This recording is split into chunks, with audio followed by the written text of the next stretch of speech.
Welcome into this special edition, I guess. Special in that we don't ever do this on Friday afternoon edition of Hand Raised Guys, presented by Comer Heating and Air, Southern Air Conditioning and Heating. I'm Neil McCready. That is Chase Parham here on this Friday afternoon. A little late getting started. Mostly my fault. It's okay. We're here. Be with you for a couple hours or so. Let's see. What are we talking about today, Chase? We had Ole Miss football practice today. The Rebels practiced this morning on if you go to 24/7 Sports. Hey, knock the number down for just a second. Let's set some tables. We'll take a call. So just go over on the thing and just take that one. Everybody hold off on the call for 1 minute. We'll take your calls. We'll hang out. It's all good. I hope you call in and chat with us, but give it a minute for us to kind of get everything sort of settled away for a second. There you go. Okay, that's a good idea. Go ahead. Ole Miss had football practice today. We covered it. Chase has observations on the defense. I have observations on the offense. Frankly, I had a little easier assignment today because at least the side that I was... The defense didn't try, which created problems when it came to observations, is that they lined up. At this point, you're hoping for any sort of 7-on-7, 11-on-11 work where you can kind of see anything. Yeah. That's the goal. Because when they are just running through shoots, you go, yeah, they're really athletic. Look, great doing it. So they get out there and they get in the 7-on-7 and then they get in 11-on-11 and I'm going, okay, we're going to get something. And then the defense goes half speed and they are sort of kind of running with the receivers, but they're not covering at all. So you're saying effort's an issue for the Ole Miss defense? I'm saying they look like they were going half speed today. Yes, that is correct. So if you saw anyone give out observations that said Austin Simmons was awesome today, he was 100% because he was throwing against air because there was no one trying on the other side today. Yeah. So it was what it was, but hey, appreciate it. We got a little viewing. If you're in the stream, you can see where I put the code to the link to join 24/7 Sports. There's a lot of content up this morning. Most of that content's free. Our observations are not. We'd love for you to join to prove to you how much we would love for you to join. If you use the code Neil Gets You 75, that's my name, NEAL Gets You. YOU 75. You'll get 75% off your first year's subscription. It's just a lot off your first year's subscription. And once you pay full price, you get Paramount for free. Yes. And so in the world where you want to get Paramount, you could just pay now. Pay the full amount. It's still cheaper than paying for Paramount independently. And they'll give you Paramount for free. Yes. There you go. That is true. People helping people. That's all we're trying to do around Rivals here. Never had gifts like that. That's a pretty big gift. It's a big gift. That's an important gift. It's an incentive. A lot of stuff on Paramount for you to head in and watch. So yeah, Neil Gets You 75. One thing too is, and we're gonna get into everything. You're gonna call. You can ask us whatever questions you want. We will do our best with those. Yeah. Some stuff just simply, we'll talk through it. So what we're gonna say is the front page is full of content.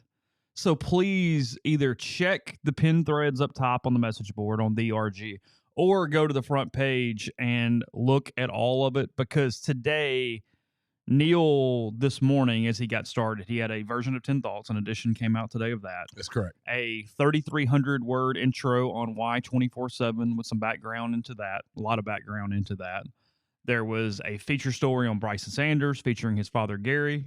There was a feature on Eduardo Klafke featuring his father, whose name I do not know. Actually, Rogerio. There you go. Who's a fantastic guy, by the way. As is Gary. There was a Pinkins feature up as well this morning. I sat down with Al Pinkins, his son Patton, who's a freshman on the basketball team. I realized, and I did not realize this until I was writing the third of those stories, that there's a father-son theme going on, and I'm like, I must be in my feels a little bit.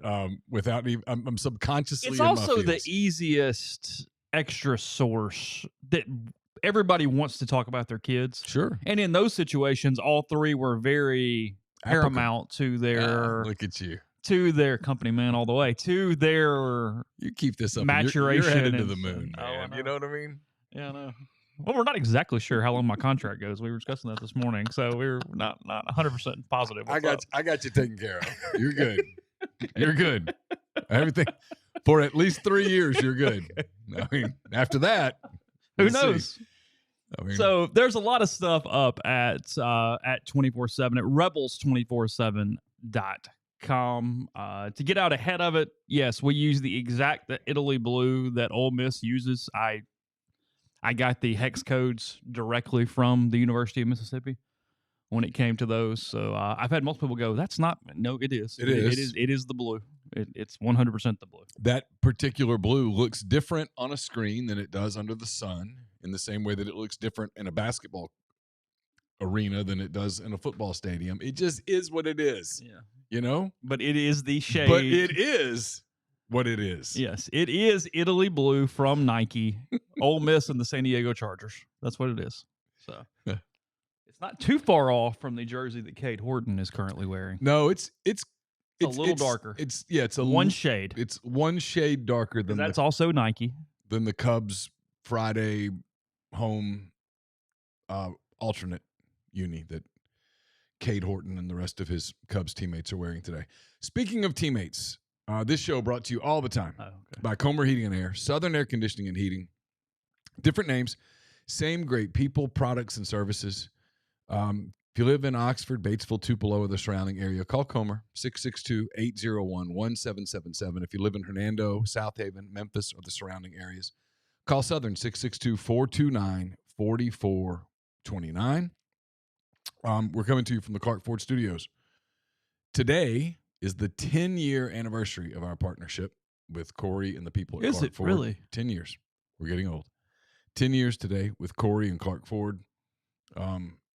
Corey rolled the dice on us back in the day, and when we were just kind of we were going with podcasts, but we weren't.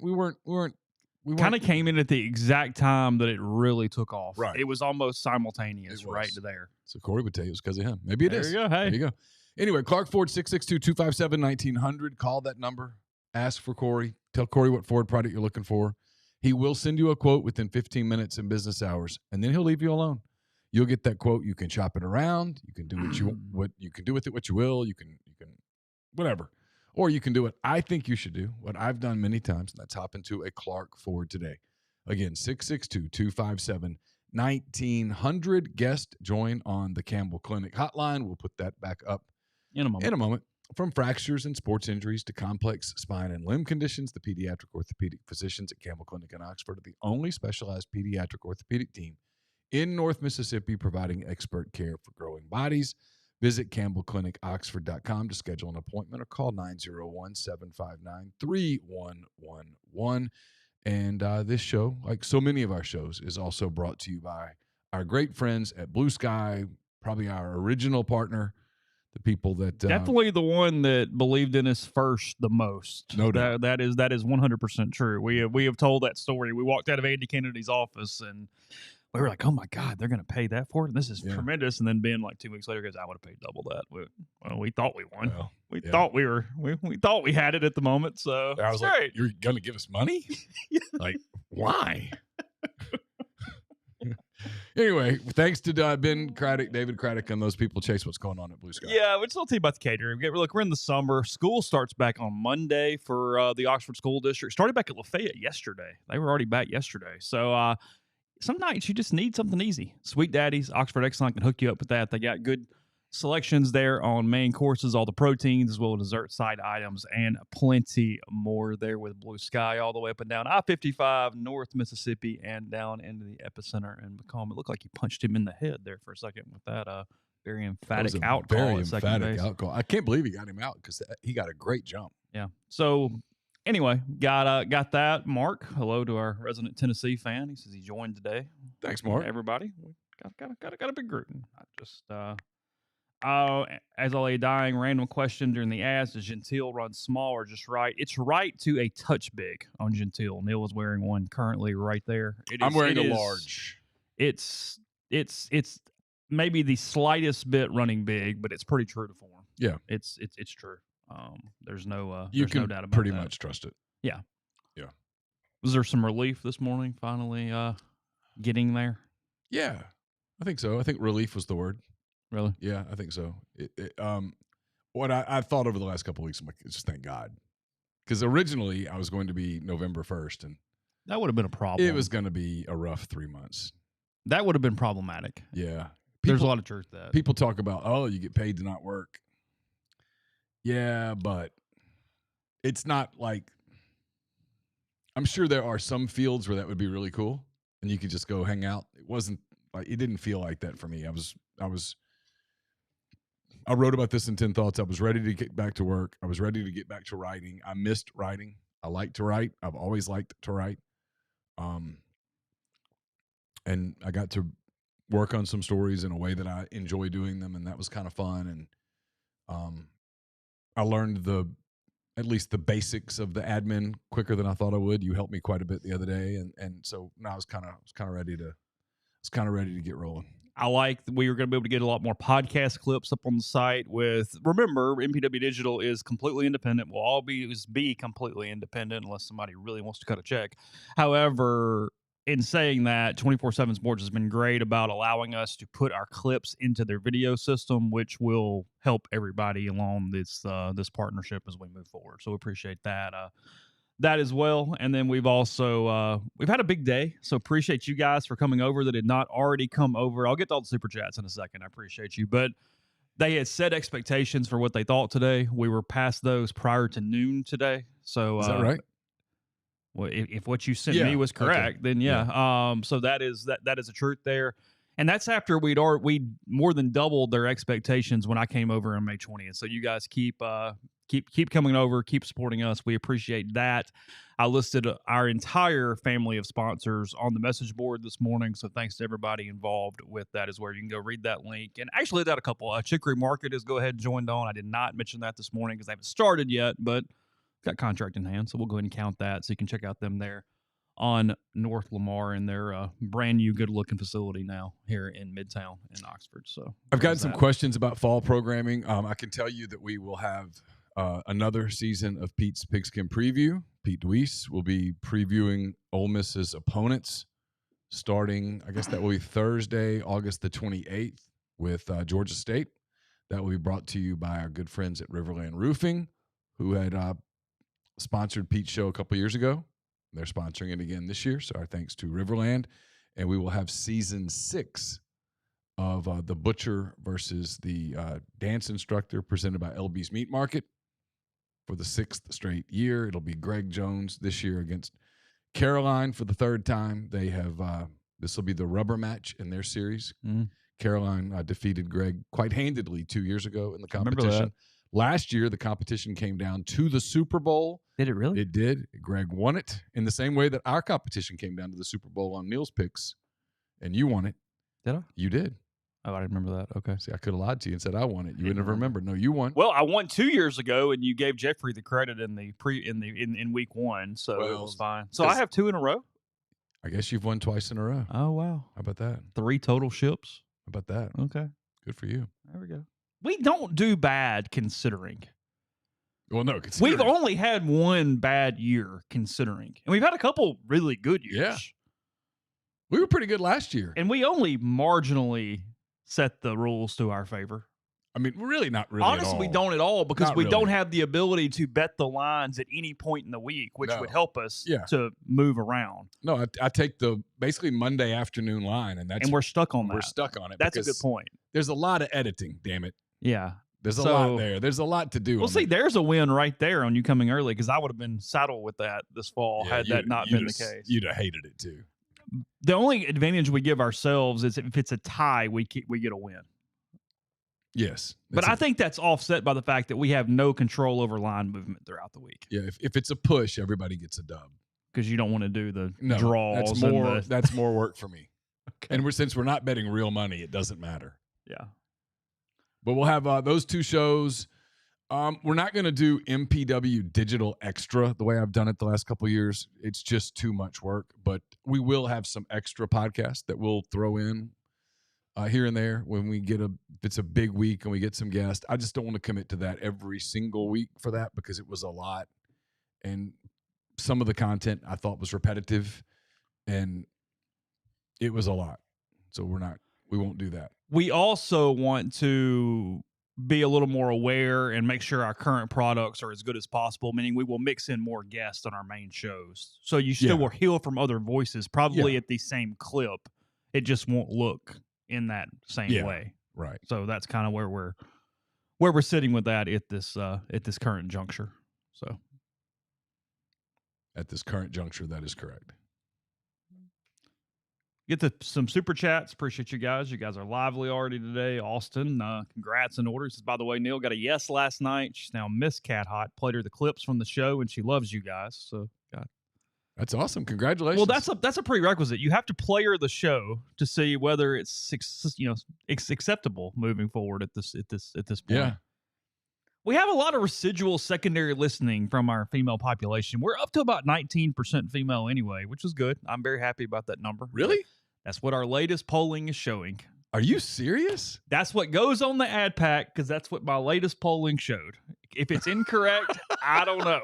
It says 18 or 19%, whatever it is. Look at us. But what happens, women, look, I'll admit this, and everybody probably won't be shocked. I think they listen better than men because even when it's the man who is the reason why that podcast is on in the house or the car or whatever, if I'm walking anywhere and get recognized by voice, it's the woman who goes, hold on, is that voice you hear while I'm talking as I get close to them? Oh, is that right? Always the woman that catches it and points it out. Wow. So, Austin, congrats to you. Yeah, congratulations, Austin. That's awesome. Neil's former co-host Chris Laundry with the super chat here says, Neil and Chance, how many blue grade players the Rebels going to have this year? All blue grade players at LSU. Neil, you can't challenge me on anything.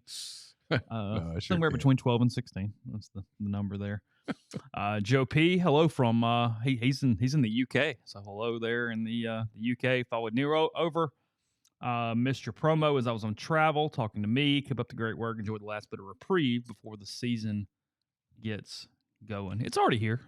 There's no doubt about that. Season for us started this week. Yeah, I mean it's full go. Actually, August from a job standpoint, August is a little tougher than the rest of the season because you start running out of things to write about here in 2 or 3 weeks, and you still have another couple of weeks till the game. Once the game week gets here, football's easy. It's rinse, repeat. You're so routine oriented at that point that it's Austin, you're doing with the podcast what Jeffrey did with sports in general when he told Aaliyah, hey, look, from the jump, let's let you know where we're sitting right here. And somehow that worked out. So here we are. I know, it's stunning. Not only did she marry him, but she was aware of the podcast though. That was that was part of the origin story. That's true. So it was cool. It wasn't completely shocking there at that point. We're just matchmakers. The ladies' man, was it Cavassier? Yeah, Cavassier. Is that right? Yeah. Okay. Is that right? Yeah, I thought that was right. I had someone order a Cavassier and Coke, and I was like, really? Oh. Yeah. He's like, I want a Cavassier and Coke. And I was like, wait, I mean, sure. So I was kind of like, how's that work? Like, what do we do here?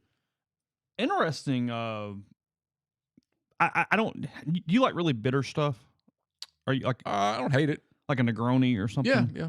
So he won't care. I'm not doxing him. My publisher for this book, Neil White, who many of you know, I've had him on the podcast before. He had us over for kind of cocktails, appetizers, things to sign some contracts, get some stuff done for the book a couple days ago. And he and his wife had created a cocktail because they used to be big time Chardonnay drinkers. And when the pandemic happened, because of some different stuff, essentially the California Chardonnays got bad. Like they turned from oaky and buttery to really fruity. That they like started getting sweet. Things changed along the way that their profile was because of the fire, right? Yeah, I would assume. Yeah. So what they did was created a cocktail that he was giving us out the other night. And I don't like bitter stuff, like grapefruit and stuff is not my thing. But it was Campari, cranberry juice, bitters, and then so it's a quarter cup dash, and then fill it the rest of the way up with Chardonnay. Huh. And created a really good, I mean, just slightly fruity but kind of bitter popping. Was it cranberry cocktail. Juice or cranberry juice cocktail? I think it was cranberry juice. Okay. I can verify, but I believe it was cranberry juice because cranberry juice cocktail would have made it too sweet, I think. And you said Campari, not Aperol, right? Campari. Yes, okay. That is correct. But pretty good. I was impressed with that concoction. Because I walked in, he had this red drink, and I was like, okay, what are we doing? I'll admit this, and it's a hand over the man card. I realize, but I don't really care. I'm 55 years old. I have 3 kids. It is what it is. The girls really like Aperol Spritz, and I'm in. It's again a little bitter. I'm in. Okay. Sorry, I like them too. Campbell will come home and she's like, "Hey, will you fix an Aperol Spritz?" And I'm like, "Yeah, sure. I'm gonna make enough for everybody." Yeah, we'll make a picture of those. St. Leo, or at least they used to. I actually haven't been in a while. They do Negroni flights, and a couple of their Negronis are really good on the flights. They set them up, and there are 3 different variations in the Negronis on the flights. It's interesting. Yeah, it's good stuff. Planted a seed. Yeah, it's a thought. Yeah. So it's all good. Yeah, you guys are talking about it. I wrote it this morning, and it's not even a shot at anybody because Shannon admitted they were going to take the name. He told Neil and I that on May 23rd or something. It was the day Ole Miss played Florida in baseball. Whatever day that was. We were driving to Hoover that day. Yep. And so it was that day. It clearly had a lot of name value. It's what Shannon wanted to do. He owns the company. We tried to keep the name. They owned it because of some things that had happened prior to Shannon. Yep. And he was honest about it. So we knew at that point where we were headed. And it's weird. It's like, I wrote this and it came off as some huge shot, and it's just true. It's really weird competing against your former entity that you created and a place that is trying to copy your business model to some extent. It's been a bit of a weird situation in that regard. Yeah. I mean, I have muscle memory. I haven't fully been able to see it and not react in some ways. Well, I was there that month of July, as you know, and about 10, 12 days in, they said they were going to switch to Rebel Grove on August the 1st, and then they kind of did it right away. And I was like, all right, well, this is officially uncomfortable now. Because now I'm writing for Rebel Grove, but it's not really Rebel Grove because in my mind, that moniker was us. Yes. Because the whole time that it was us. Literally, like to the day. And I wrote in my why I chose 24/7 Sports column today that I thought they've made a mistake, and I do. I've told them that. I've written that now. I'm on record as saying I think they've made a mistake. I thought it was, and I will defend Billy Embody here because I don't think it went the way he wanted it to go. I don't know that. I'm just guessing. But from a messaging standpoint, they said, hey, we're doing this because we don't feel comfortable taking the Ole Miss spirit because that belonged to somebody and all that. And then we're trying to move over from that regime because of what they term semi-retirement for Chuck. And then nothing's changed. Right. And that was very vocal within about 5 minutes that no, nothing's changing. And I was like, well, if nothing's changing. Why don't you keep the name? Because that name has been established for a long time.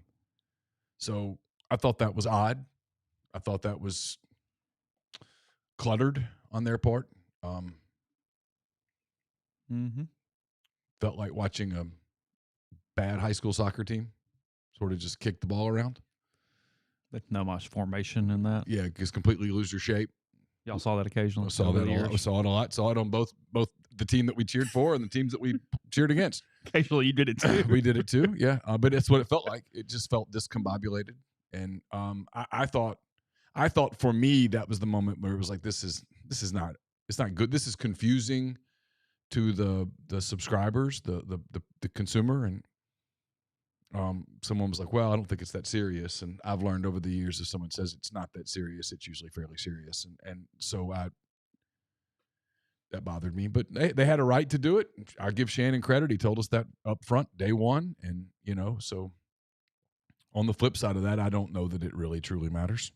I don't think it matters, frankly, at all. I think the people are wherever they are, and you choose accordingly either way. That's what it is. We built a community, and I mean, you see it since you've been over there. What was that, May the 20th? May the 20th. That community is basically moved over there, and now that I'm there, I think anybody that was kind of waiting to see will either come or they won't. And I mean, we've explained to people how we think the product is different and how we do things, and now it's up to consumers to choose what they like. And when we get a fair shake, I feel like we will win. I was like today, I responded to a post. Somebody goes, "Well, is there anything here that's actually stories?" And it's like there's more multi-source stuff on the front page than you're getting anywhere else on the beat. Like, what are you talking about? It made no sense. Like people have all these thoughts and preconceived notions, and they don't look around. So if you look around, you're going to see what's there. Wicked says feedback. The logo for it was 24/7, a little hard to read. The red 24 feels a little muddy. They are sharpening all the front page logos. They told us this morning there was an engineering issue across network. So if that's the case in a week, then we can look at maybe altering it a little bit. But right now, we need to get the full version of the logo in place. They are tinkering with the contrast and the sharpness of said logo across network. Okay. There was an engineering glitch that was causing muddiness or some blurring on logos across the network today. So let's give it a little time before we know that.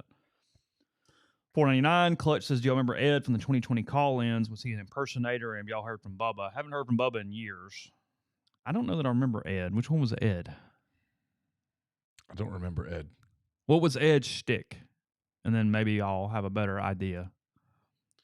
Marine Rebel says, just signed up for y'all's site on 24/7. Thank you. I had to follow you guys mainly because I've grown fond of you two over the years. Keep it up. Put the number back up, by the way. Thank you. Want me to put it back up? All right. You can. You're fine. I mean, we can still talk through a good bit of this.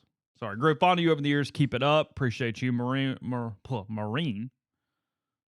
Service whenever that was, including if now and that. I think I got to all of them so far.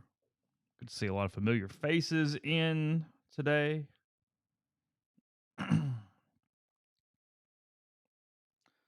Yeah, we will have some collab content with Gene's page. Yeah, for sure. We have it. That is one thing here, guys. And I'm not being funny because of anything to do with Steve. We've never had a state site before. We actually get a reputable state site that we can generate recruiting content when kids are in Mississippi are looking at both schools. It gives us another resource to in network for another SEC opponent, including the one that Ole Miss plays at the end of the year every year.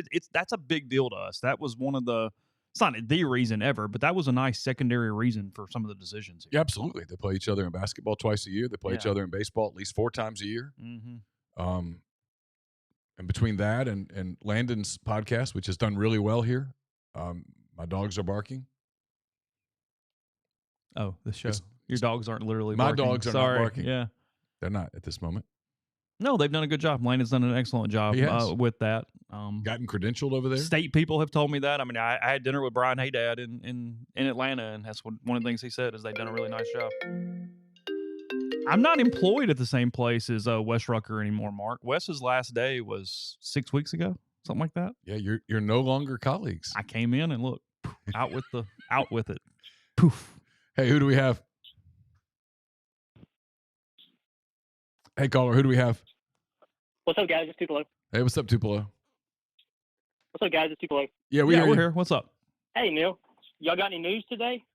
Or is it a slow day, or what's going on? Just a slow day. Just a normal run-of-the-mill Friday. Well, Neil's been up since midnight. He woke up at 12:01 when he went on the clock, and he just wrote like a damn hamster for 6 hours. Just got it all up there. We got it out. Oh, it was so much work to do. And then, I appreciate Al and Patton sitting down with me on this morning at 2:30 in the morning. It was great. It was great. We have gotten fortunate today, though, in all seriousness, Tupelo, that nothing newsy did happen, because that would have thrown us off a little bit. We've been able to just sort of let the page and let it sit and marinate and people finding it without having something we absolutely had to write in real time. I mean, today's practice, including the interview opportunities, I guess the only thing that was even at all significant, if you want to call it that, was we were able to see TJ Banks at practice after him being involved in that terrible situation in Memphis. And he had a very heavily wrapped leg and was on crutches, but that was probably the only thing of any significance. Outside of Neil and I saw Luke Haas doing some therapy as we were walking out of the building, but that was it. I was asked if TJ Banks was in a helmet. I was like, there's no way. Oh no, he did not have a helmet on. He was on crutches. He just had his left leg. I think it was his left. Very, very, very bandaged. Maybe I don't remember. Yeah, I would have guessed right, but leg. Yeah, I don't know. Yeah, I actually had a weird, funny thought last night. I was meeting. My wife was visiting with her family in St. Louis, and I was meeting them halfway to get her and my daughter last night. And I was like, you know how funny it would be if Auburn sent out like a statement saying that Hugh Freeze was being dismissed on tomorrow morning. And I was like, we get to have this show and get to talk about Hugh Freeze even more. Yeah, we've had fun with you this week. Hey, look, he doesn't look good, and I don't. And when Lane didn't go as far as I thought he would, and poking fun with him at the media day, I kind of thought that was a way of him saying that he doesn't think he looks good. I mean, he looks unhealthy. I do, and I mean this is a guy that I know and a human. He does not look healthy or very good right now. I mean, I am from a human level worried about him. There's no doubt. That is a vicious job. I've told people. And while this. It appears to be contained and going well, he has cancer. Yeah. I mean, it's a lot there. A lot of stress. I mean, it's hard to do a normal 9-to-5 job when you're battling cancer and all of that. I can only imagine when the expectation is to be a playoff contending team every year.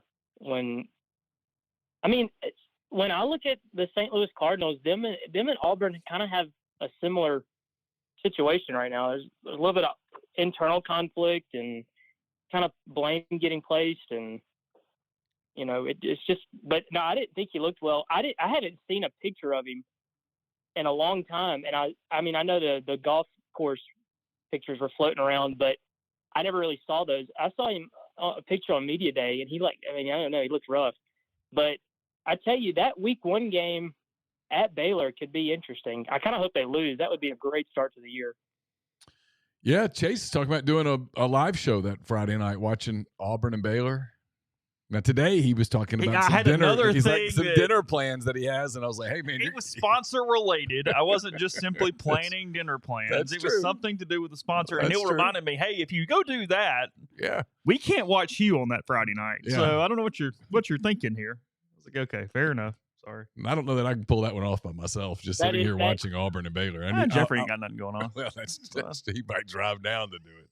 The problem with that is that you guys will do a show and Auburn will end up winning by like 3 touchdowns. And it's just the irony of Hugh Freeze at Auburn going to Baylor to coach a game on Baylor's campus is just so ironic to me, with all of the scandals between both parties in one location. Just cracks me up. Would he be a good fit at Baylor? Yeah. That would have been a much better gig for him. You guys said it yesterday. He should have never left Liberty. He could have been this era's version of Boise State. He would win 10 games a year simply on being a better coach than everyone he played. And he would have been a perennial playoff and he would group make of 5 guy. Yeah, you can make the playoff from Liberty every other year. 100%. Yeah, he can make the playoff every other year. I agree with you. But okay, so y'all mentioned Hugh Freeze yesterday, which sparked me. I wanted to talk about it. I think it's fun talking about Hugh Freeze in a good and positive way. Am I the only one that actually believes that I believe that the NCAA sanctions actually saved Hugh Freeze's career, because had Ole Miss strictly dismissed him for the massage parlor stuff and the burner phone and all that. You're saying if there was no NCAA thing tied to it, it was simply they caught him doing those things. Yeah, because almost those things get swept under the rug. Not really, but it becomes second to what happened with the sanctions. Whereas, had he been dismissed just for the massage parlor stuff and that, I'm not sure how hireable he is. Do you think there's a world, Neil, where he survives it for a year without any NCAA issues at all? So that was my next question. How long is he at Ole Miss if there's no NCAA sanctions and just the burner phone? That burner phone was still really bad, really fast. Yeah, no sanctions, but the burner phone still happens? Yeah. Does he get 17? No. You think he's out even same time? Yeah. Okay. So that's what I'm saying. If he got fired because of that, without the sanctions, I'm not sure he gets to go to Liberty. Yeah, maybe so. I don't know. I think Liberty gave him the chance at the whole redemption story and all of that stuff. And I mean, here's the part that I don't think people focus on with him here. It's interesting. He gets a pass on the end of 2016. I think had he stayed and coached 2017, it was going to go epically bad. Which would have been really close to running him out over just simply results. Losing. Although you got to remember, he's coming off that Sugar Bowl 2 years earlier. He would have had a leash now. He would have, but I'm telling you, 2017 they went 6-6, right? They were going to go 4-8. Yeah, Matt did a really good job getting that team to 6. Matt did a really good job. Yes, but that team played for Matt in a way that they weren't going to play for Hugh. Correct. There was internal stuff. There was a lack of respect that was beginning to happen. It was percolating. There was messaging malfunction. It was going. 2017 was going to go very bad for Freeze on the field had he stayed at Ole Miss. That team would not have won 6 games, and it would not have been as competitive as it was in the 6 that it lost. Period. I believe that. You could never talk me out of it. We'll never know because it didn't happen, which is the great part about debates. But I firmly believe that. Like I would not budge on my stance.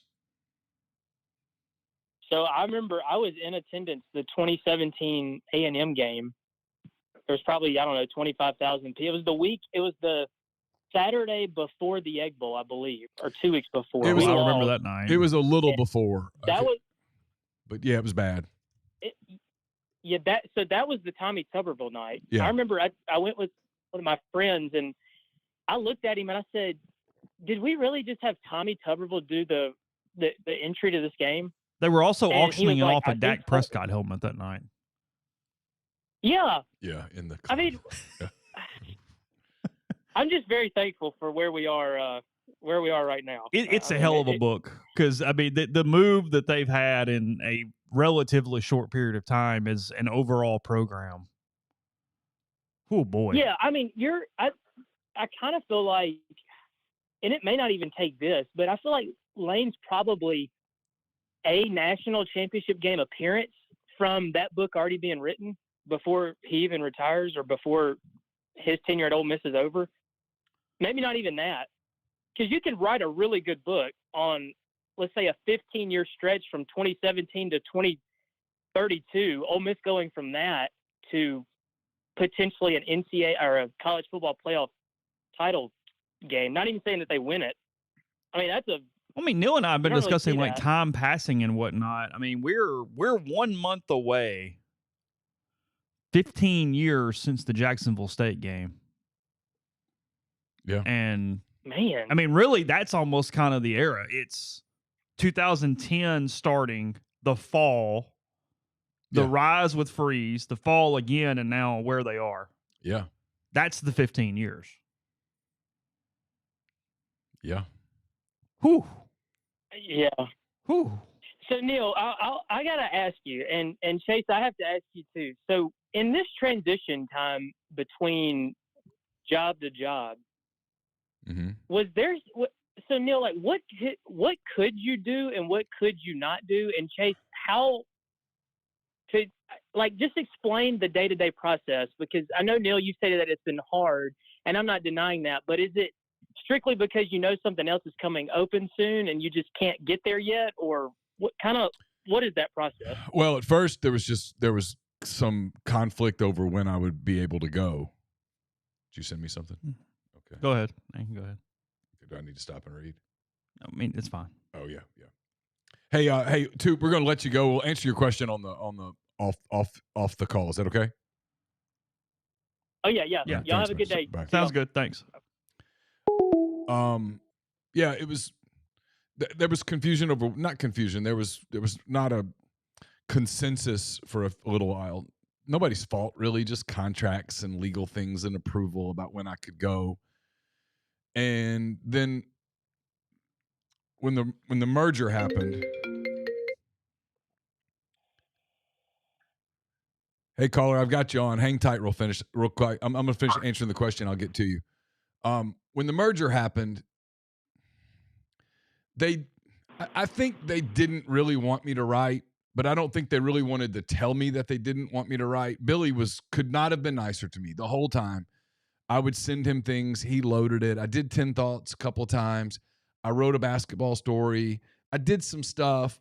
And then there was conflict. We've kind of hinted at the conflict. The conflict was, in my opinion, it was dishonestly handled on the site. I was upset with that. I didn't appreciate it. Then there was the labeling thing, which I thought was really confusing. I didn't want to do anything that aided confusion. We were really worried about customer confusion on both sides, frankly. Yeah. And so I didn't. And then it was kind of hard sometimes because I would know things that I wanted to get out, and I had no place really to write it. And I had to be really careful with stuff, and understandably, I mean, I was under their payroll, not CBS's, and so it wasn't fun. It wouldn't have been fun to go through 3 more months of a football season. I don't know what that would have looked like. I don't know whether I would have written more, whether they would have asked me to write more, whether they would have just told me to go away completely. I don't know. I would have still podcasted and whatnot, but again, I like to write, and I wasn't able to write. And over the course of a month, that kind of got, I don't know, just wasn't fun. Hey, caller, go ahead. What's up, guys? It's Austin. Hey, Austin, what's up, man? Man, I'm making it. I got to say this. I'm sorry. I just don't understand why in the world you would – I'm not talking about you guys. I'm saying why anybody would think it'd be a good idea to take a domain that's known for being somewhere else and try to use it as their own and try to pretend like it's not. I just don't understand. I'm sorry. I'm not trying to get y'all in trouble. Oh, no, we're not in trouble. I mean, I think we're free to talk about it now.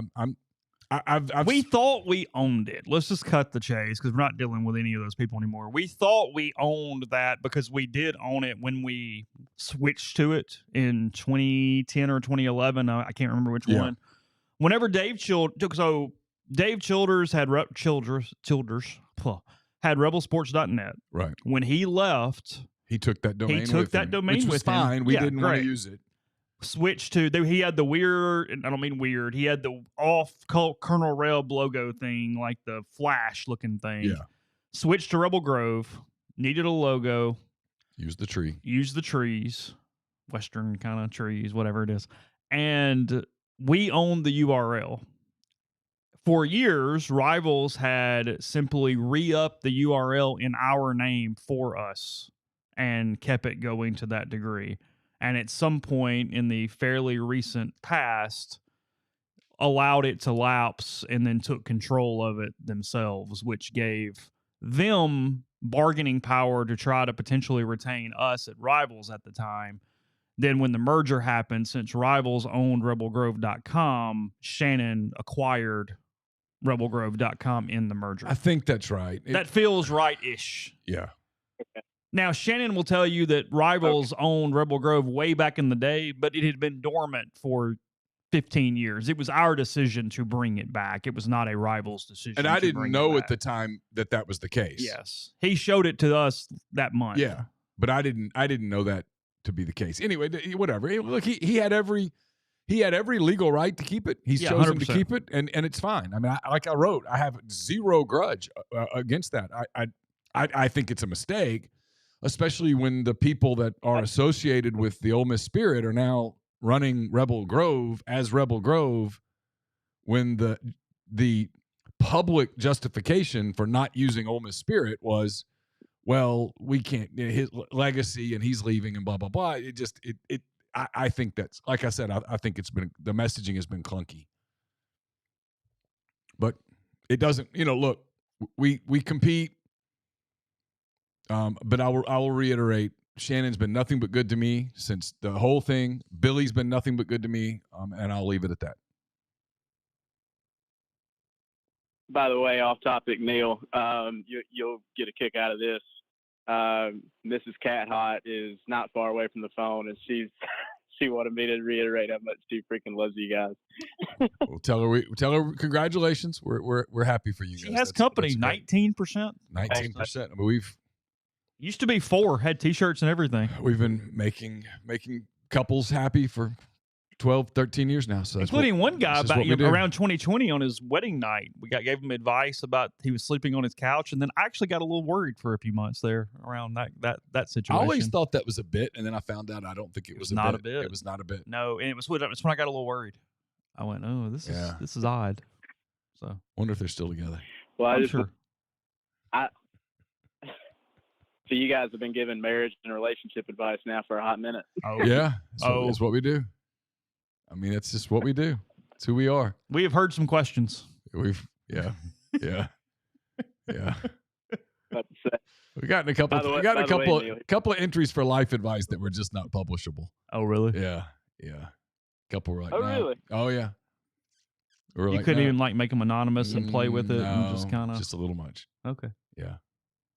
Have you guys ever thought about maybe editing those part off the podcast and uploading them separately to YouTube? I feel like they get some major clicks out of that.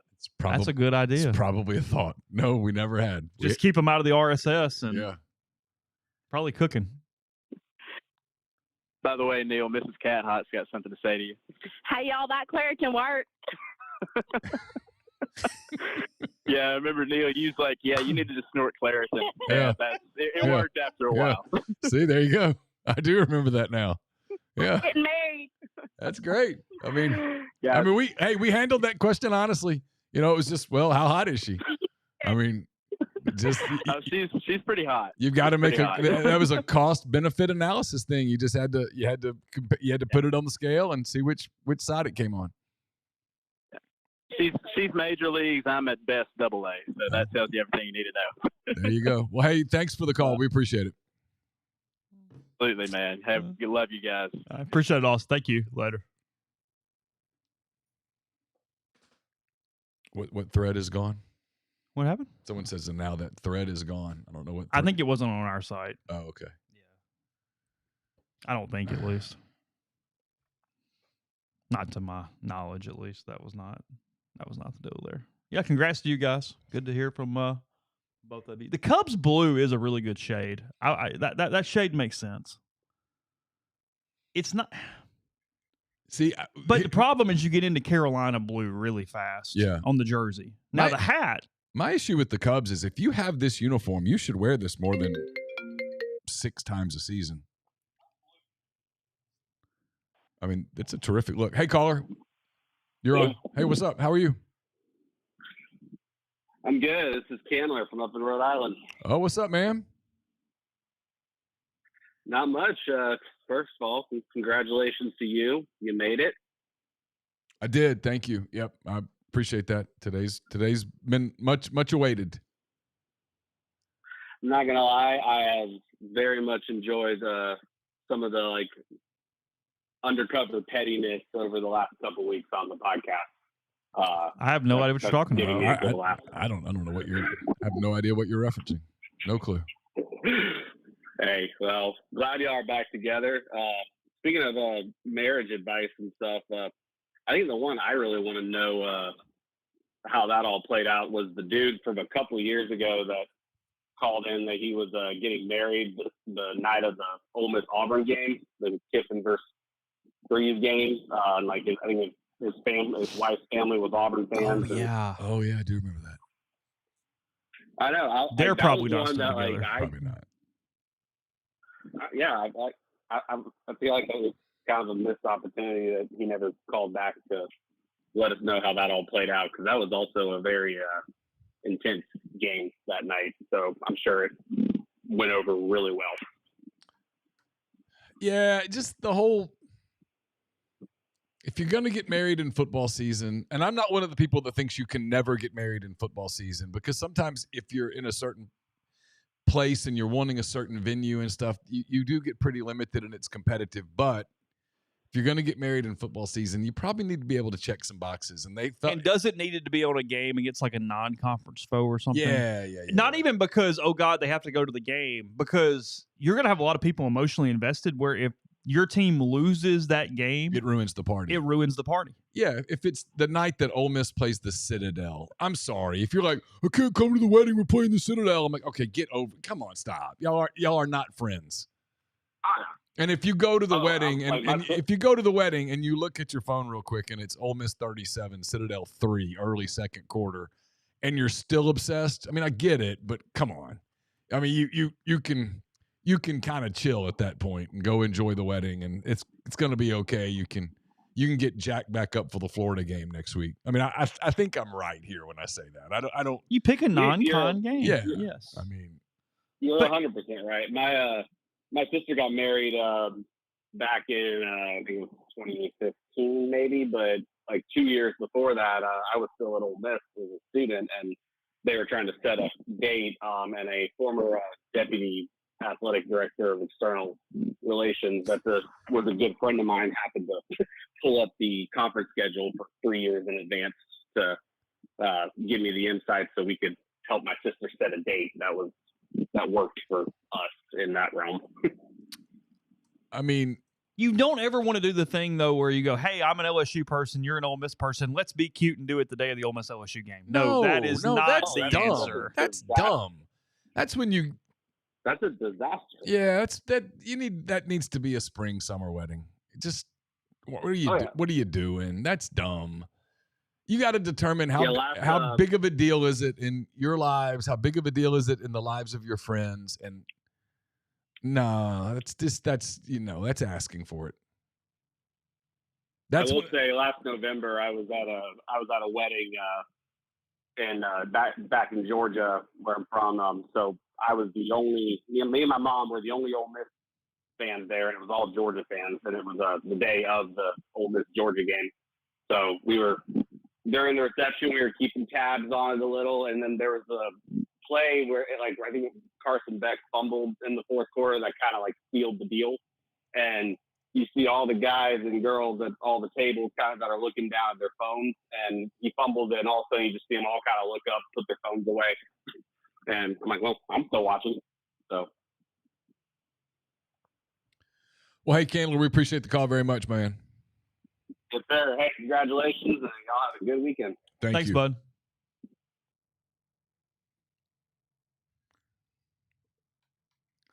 Joe said, I'd have a conversation with my wife over the last year when we had wedding planning. She went to Ole Miss LSU weekend, discovered the issues involved. They got married in July.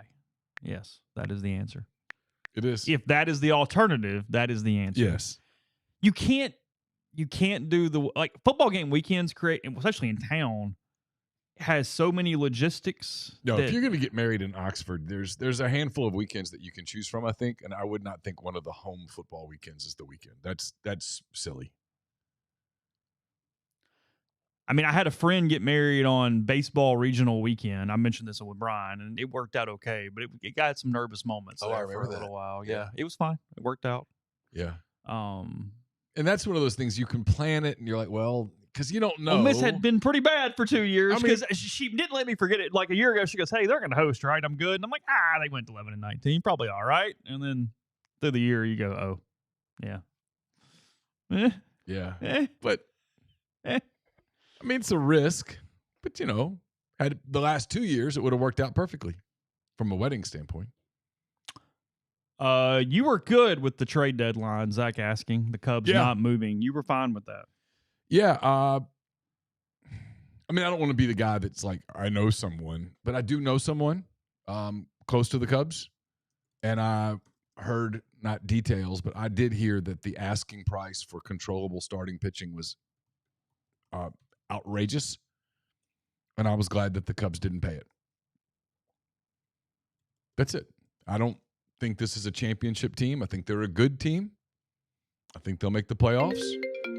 But I don't think they're a title team, and I wouldn't mortgage the future for a team that's not a – if you're one piece away from the World Series, you do it. If you're multiple pieces away from the World Series, you don't do it. Hey, who do we have? Hey, caller. Hey, it's Grant Columbus. Hey, what's up, man? I just wanted to see if we could hear about the Ben situation in the parking lot and get that full detail. Happy to go on mute and just listen. Appreciate the call. Thank you. We'll see what Neil's response is. Thank you. Thank you. Uh-huh.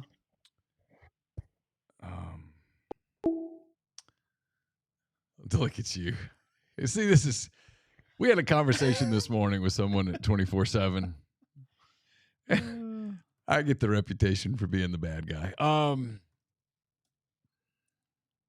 Chase is a master troller, by the way. I mean, he's over there just got that look on his face. He's promoting my brand today. I don't know what you're talking about. You're doing that. There was an altercation.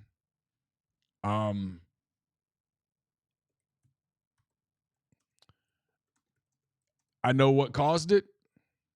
I thought that was an overreaction, to say the least. I'll say this: there are some people. There are tendencies with people that they like to pitch inside, and when the other team pitches inside, they get upset. And I don't operate that way.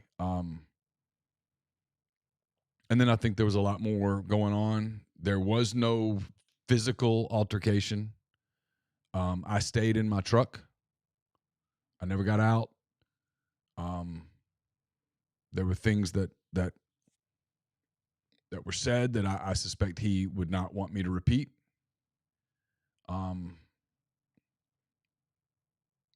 only thing that I've really pushed back about was the assertion that it was a two-way thing. It wasn't. It was one way, and that there was an apology, because there wasn't.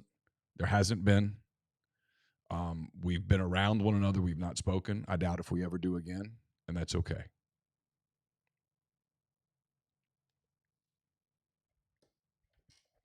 And you feel like you're actually being helpful by not going into it? Yeah. I think if I went into it in detail, and there were witnesses who saw it, I think if I went into it in detail, it would be harmful to him, and I don't want to cause that. I don't want to be responsible for that. I don't wish any ill on anyone. I really don't.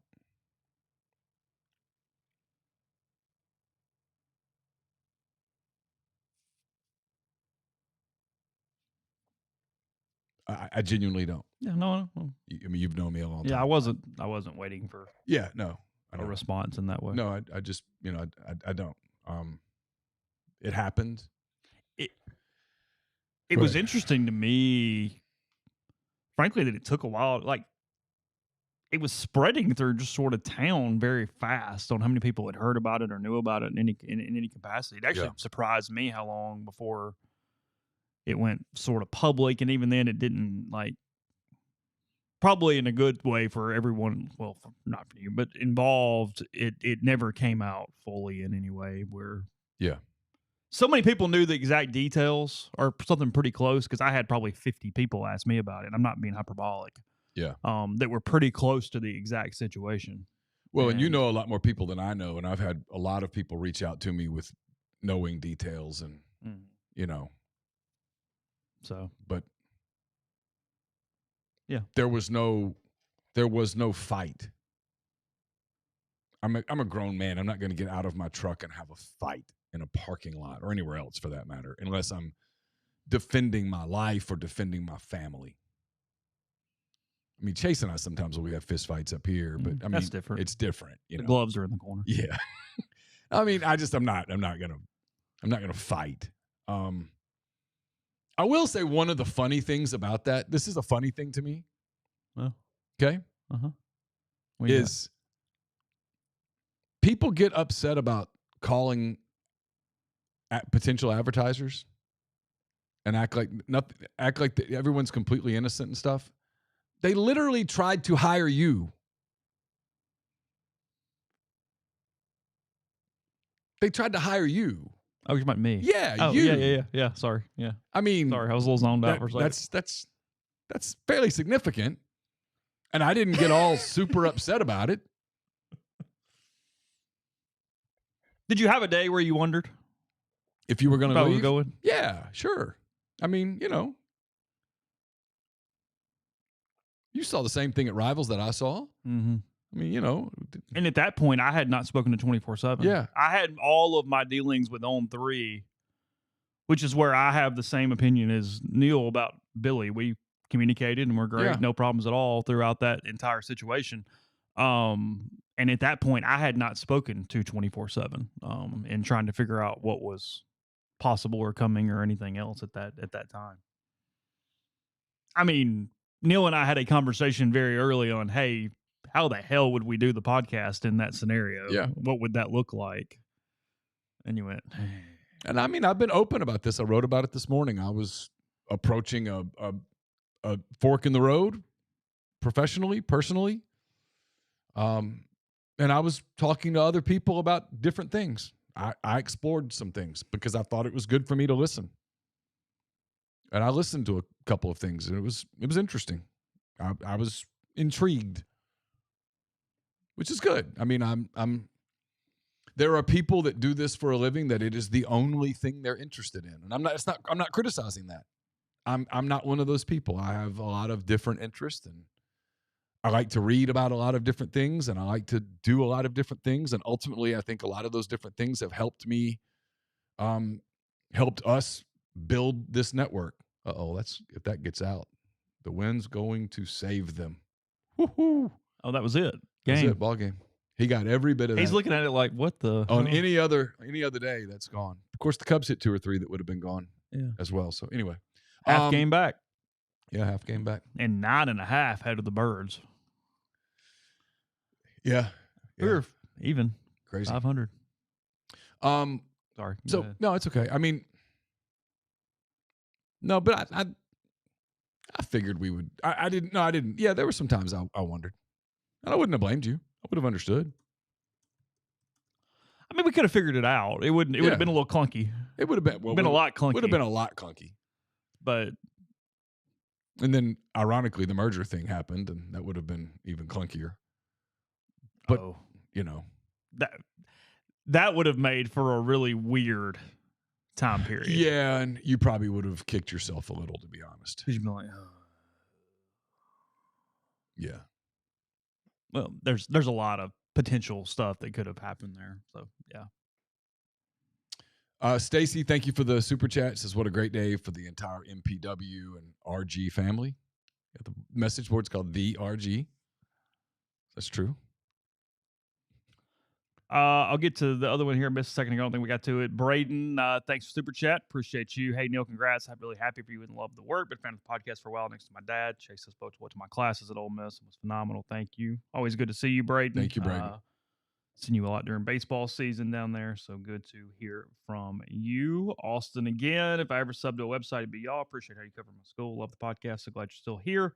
So, Chase, we're getting a new Realtree helmet this year. I mean, I think it's pretty obvious they are. I don't know what I'm embargoed to say or not say. I will say this. I think the apparel around new designs coming is way better than this previous one and maybe better than the powder one. I really like the apparel that is going on with what is coming next from Realtree. Yeah. Forget about that. I think the game has been decided. I'm pretty sure. I can't say I've that heard out loud, but no, I won't say it. I can't guess because everybody knows I know, so I can't. I'm not going to put you in that spot, but I've heard a game and I've heard a color. Okay, yeah. So I do like that a lot. We got some really cool. Speaking of, I'm glad you did that. Appreciate Realtree so much, and we've got some cool giveaways coming every week during football season. With them, they're hosting our post game show. They're exclusive sponsor of the post game show, and they are going to do a giveaway throughout the year that increases in what? Realtree's one of our sponsors. Is that right? Realtree is a sponsor. Yes, that is mate. Tyler and I are very close, and they are going to increase the size of the giveaways leading up to a really, really cool one down toward the middle of the season. So yeah, he's told you about all that. Yeah, I feel very confident. Yes, yeah. We've had those conversations. We have talked. Yes, that is. You've had you guys have like an established relationship and stuff, right? We do the two of you. Yes, we do. Yeah. Mm-hmm. Hey, caller, who's this? Yeah. Realtree Rebels is on the MPW Digital Network. Yes, that is a fact. Go ahead. I'm sorry. No, you're fine. No, you're fine. So I just wanted to, call, make a couple comments, and then I had one question to close with.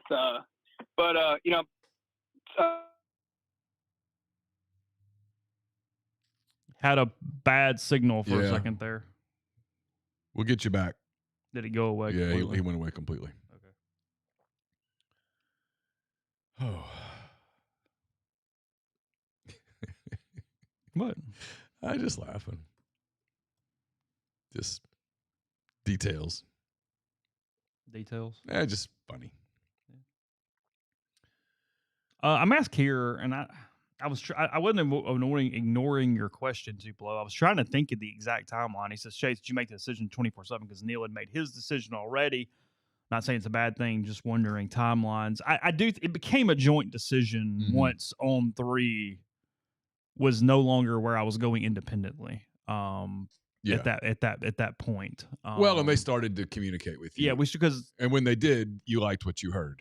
Because the entire time, I mean, Neil would have to answer this, but to the best of my knowledge, based off my conversations with Joel Cox and people at 24/7, is even when Neil was talking to them, it was for me to come along as well. I just was not as involved in those conversations until much later. Yeah. And some of that was just a policy that they had. Mm-hmm. The way they did publisher stuff and the way some of that was operating. So yes, the answer is yes, but it was never necessarily you just go here and I go here situation. Yeah, there was never a moment where I was like thinking I'll go to 24/7 by myself. That never crossed my mind. If I was going to go do something by myself, it was probably going to be outside of sports journalism. I was interested enough in something else to at least talk about it. And that's really about as far as it went. It was good for me. I know what I was saying a minute ago before I cut myself off. I think one of the things that's been good for me is having some outside interest and some of the other shows we've done, like with Josh Hendrickson, even the one with Martin Palomo. I think those have enhanced the network. They've allowed us to add some breadth to what we do. I mean, what we do is still 90-something% sports, but it's given us some other things. It's given us some different programming that, especially in the non-football season part of the year, is good. And it's been a good outlet for me. I enjoy those shows with Josh because he's fascinating and he's fun to talk to, and he's a really smart guy. And he's a really fun guy to be around, and he tells funny stories. And I told Chase about this story today. I won't say it on the show because I think I would be violating Josh's confidence, but it's hilarious. And it is so incredibly smart, petty that it's great.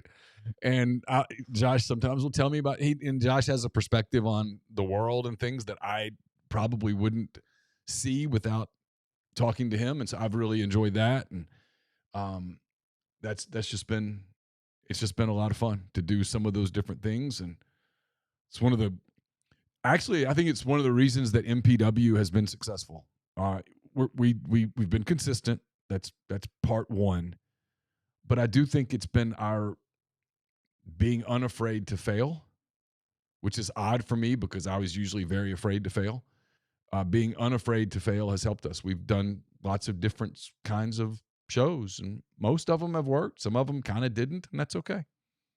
Yeah, you just kind of go, We made some decisions to try some things, and sometimes they worked, and sometimes they didn't work. And like the. I mean, I had a cooking show back in the day. Did not go well. Yeah, well, it just didn't have the production for it. Yeah, it'd do better today. Yeah, we picked like local ingredients and stuff. It was kind of neat, but yeah, Jeffrey was in town back then too. Yeah, helped. So that's part of it. I actually was talking to someone just yesterday about adding a show in a different part of the year. We'll see. Maybe do it. Maybe won't. I don't know. But you and I have independently talked to multiple people about a female-centric show in a couple different areas. Oh, I talked about that, I think, with you the other day. Yeah. You know, it's one of the reasons why it's one of the reasons why I've really made an effort to not just have them, but really use them and vet it as our internship program, because we get more female voices a lot of times.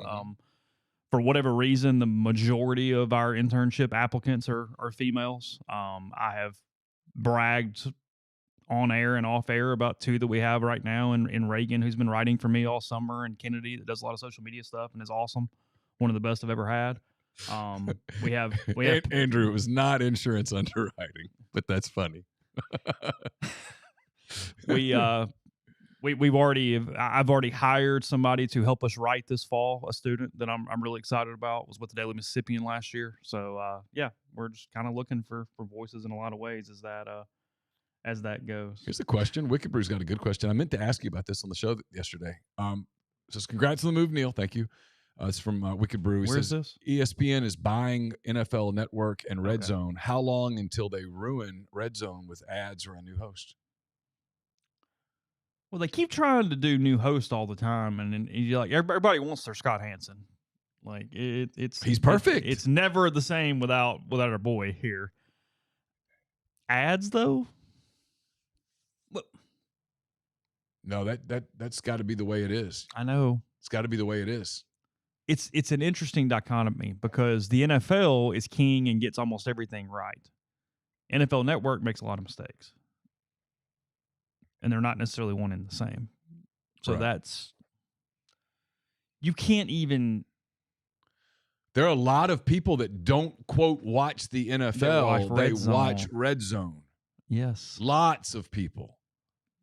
I mean, I would much rather just let Red Zone show me games. You watch the Saints and then watch Red Zone. Yeah, outside of the Saints, I would much rather watch Red Zone all the time. I don't need to ever turn on the Giants or the Cowboys or the Rams. I might watch the Rams because of Dylan, but that's it. Like, otherwise, it is Red Zone. That's what I'm saying. Yeah, it's just let you show me what I need to see. And then there's a lot of people who don't really even don't have the Saints or they whatever. don't have a team. They have a fantasy team, and all they do is watch Red Zone. Because I just need to know who scores.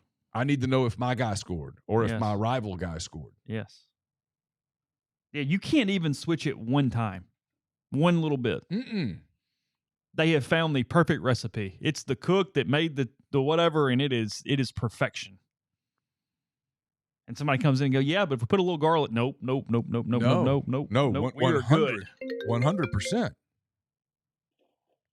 And I don't trust ESPN not to muddy it up. Hey, who do we have?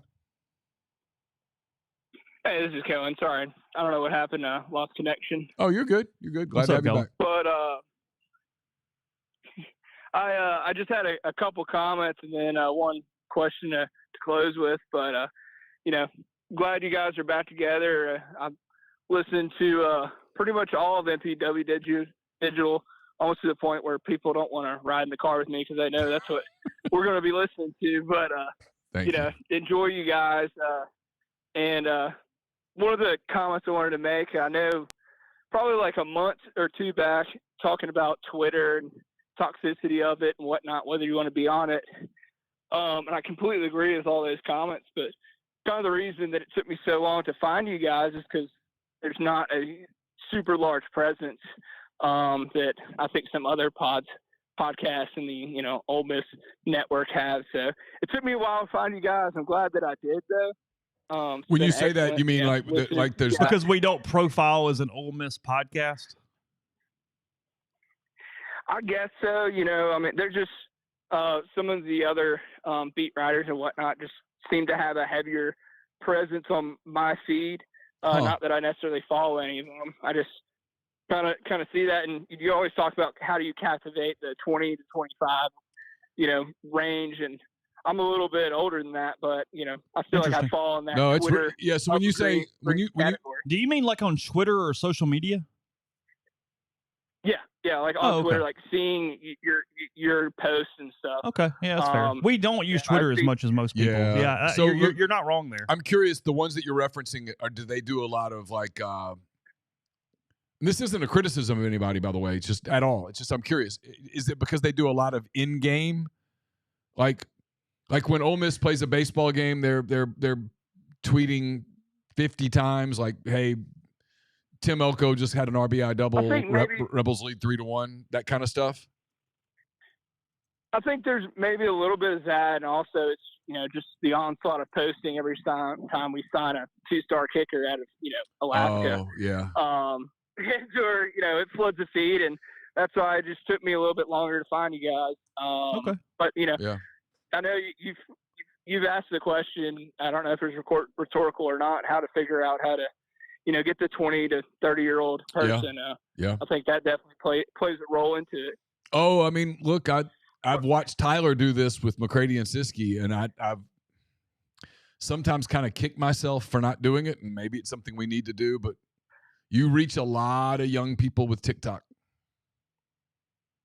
A lot of young people with TikTok, and I mean, I'm not a great TikToker at all.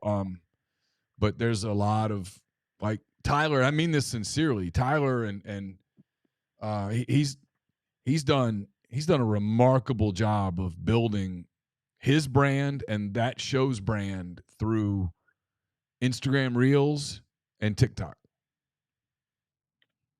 Yeah, and that show is incredible. Had you told me 15 years ago that I'd be a big fan of AJ McCarron's, I don't know what I would have thought then, but I love that guy's presence on NPW. He's great. I missed the call-in show last week. Yeah, AJ's great. That's the stuff that I'll give ourselves credit for. I mean, I'm not one, contrary to a couple of people on the board today who've accused me of being arrogant. I've never really been accused of being arrogant. That's an interesting one, but that's one where I've not been afraid to. We've not been afraid to try some stuff like that, and those have been. I think it speaks volumes to our audience. Their kind of tolerance and are willing to try things. And yeah, if you had told me 10 years ago, hey, a former Alabama quarterback is going to be on your show every Monday and people are going to love it, I would have been like, that is not true. That did not. I was about to say the day, early in the tenure, go, whoa, not a chance in hell. But no, that we've been able to take that network and it's not all Ole Miss, and that's good. I mean, I did the My Dogs Are Barking thing, and people are like, I can't believe you're doing this. And I'm like, there are businesses in Mississippi that want to advertise with us, but just feel like they can't because there's no Mississippi State presence. And from a commercial standpoint, I get it. And so we was like, well, we'll add a show, and it hasn't hurt anything. You don't have to listen to it. You don't have to watch it. And so we did it, and a lot of people are like, oh, you can't do that. You're going to run off a lot of people. And we didn't run off anybody. It had a few people complain, and we'll get about one complaint a month on that now, and that's about it. And it's good. And it's a good show, and like we were talking about, as the season comes closer, or as that game comes closer, hell, I'd get Landon on the show and talk about the Bulldogs. I think he does a good job, and I think he's fair. It's the credit to you guys. It's consistency. It's being honest with you that it's just what we're doing and here and why and the entire time, and it's picking the right people. It's not a bunch of bad shows where you're going, oh my God, why are they doing that? I mean, everybody's entertaining. I mean, I'm watching it. I'm watching it in real time with people who don't get it, because there's a lot of people that were at 24/7 Sports previously to us that, I mean, even today are looking at it and going, hold on a minute, what the hell is this? And you're going, yeah, just hang in. It's fine. The show? Oh, yeah. Okay. It's like, it's what we do. Yeah, Sorry. You're multitasking more than I can. Yeah, it's fine. So. But yeah, I mean, I came to you guys for, the Rebel content, Ole Miss content, but now I find myself, I look forward to the episodes that are titled Pop-Tory Topics or talking about Halloween candy. So those are become some of my favorites now. But I'll close with this question. I know you've mentioned, like, pretty recently talking about the atmosphere of the Georgia game and the Murray State regional home game that Monday night. Yeah. But as someone who's like kind of an outsider, not a fan that really gets tied up in the moments, what would you say, assuming that's 2 of the top 5, what are 3 other games that you can think of that had similar juice? And I'll kind of hang up and listen to your answer. Thank you, guys. So for me, it would be it'd be the Katy Perry 2014 Alabama game for sure. Oh, for sure. That place was electric. LSU, the Jaden Daniels Jackson Dart game was pretty electric. The that was really electric. That was crazy. That was a fun game.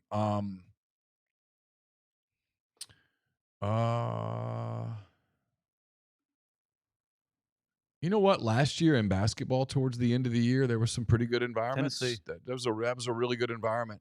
Tennessee.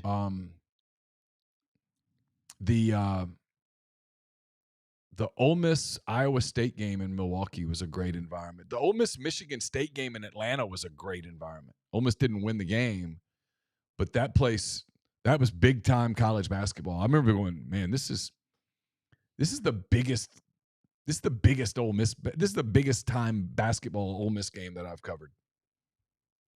I was trying to think beyond just the stakes, like, because obviously Sweet 16, the winner goes to the Elite Eight, one win from the Final Four, et cetera. I get it.